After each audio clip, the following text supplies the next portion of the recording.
Buenas, ¿qué tal?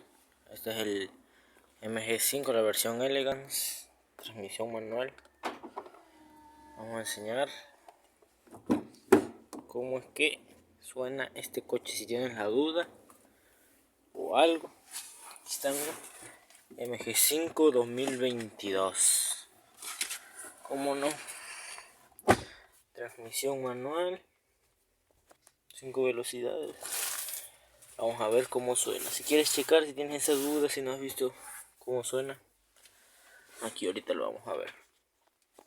Lo vamos a encender. Pisamos clutch.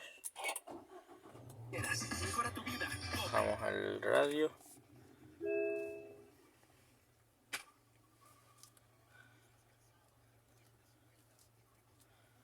El coche prendido.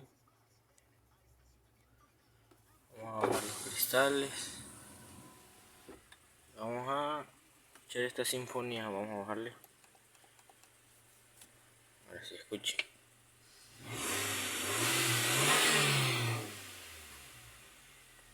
Primero, vamos a hacerlo 3 veces más.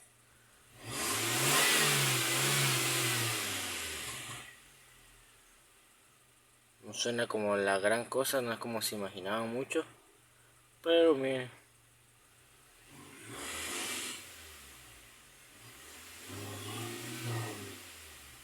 Y así es como suena el MG5 2022 en México. Muy buen coche, la verdad, muy bueno.